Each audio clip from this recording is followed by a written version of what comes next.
I told my son that, I have 2 sons and you are not one of them. When I, 46, was 20 I got my girlfriend at the time pregnant. I was scared crapless but I manned up and married her. It was hard but we made it work for 8 years until I caught her cheating. I ended the marriage, and began co-parenting my, at the time, son. He was my world. My dad wasn't there for me at all, so I swore to myself I would be the best father I could.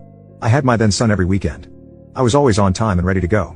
Even though I worked full time and was going to school, I made sure he always had my full attention when he was with me. He was my best friend and my son. Even though money was tight, we had some amazing adventures. He loved spending time with my family, and even had friends in my neighborhood. I thought we were doing well, until he was around 11. At that point he started to not want to visit me.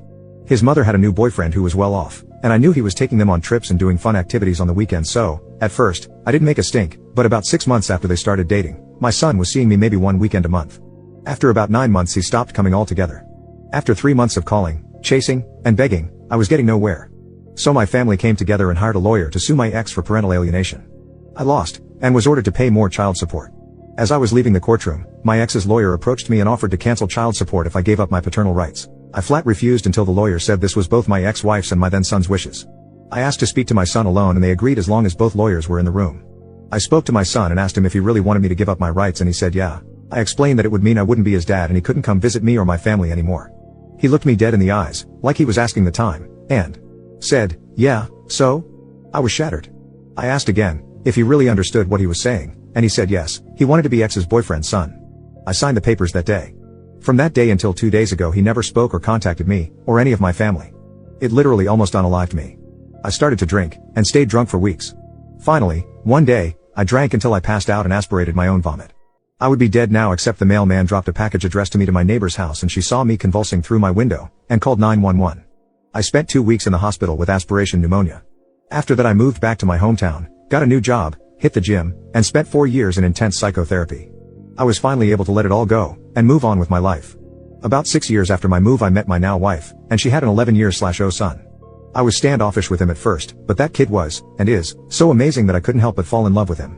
The day he turned 18 he asked me to adopt him. His father left when he was 5, never to be seen or heard of again. It was the proudest day of my life. He and his mother turned my life around and gave me a reason for living. Now not only do I have my wonderful adopted son 19 who is currently serving in the Marines, but I also have a son, 4 years, and daughter, 18 meters. My career has also taken off, and I'm doing very well for myself and my family. I am a comeback story. I went from a man no one could love, to a successful father of 3 with a beautiful wife and family. I survived. About 3 weeks ago I get a call at my office. It was my ex-sister-in-law. She informed me that my ex had passed. I simply said, okay, and hung up. It's been 14 years since I've had any contact with any of those people, and I have no desire to know anything about them now. On the 4th my family and I were getting ready to go to a picnic when there was a knock on the door. I recognized him through the front glass. It was my first biological offspring. I opened the door and he said, hello Dad, I'm your son. Without an ounce of hesitation I said, no you're not. I have 2 sons and you're not either one of them. Now please leave my property. He just stood there kind of dumbfounded as I shut the door. After a moment he left. I put out a text to my family letting them know that he was lurking around, and I have no intention of having any contact with him, and I will cut anyone who does out of my life completely. It's been 14 years. I don't owe him or his family anything. I had to listen to my mother cry for him on her deathbed over that child. I laid in a hospital bed with a machine breathing for me, wishing it would turn off and let me die because of that child. I learned in therapy that he had the right to make his own choices, but that I also have the right to make mine. My choice was to move on without him as part of my family, as he wanted. He has no right to come back into my life and disturb me or my family now. My entire family agrees with me. Even my wife and my in-laws agree that nothing good can come of this. He's 26 years old now. If this was some evil plot by his mother and her boyfriend, he said 8 years to contact me, and didn't.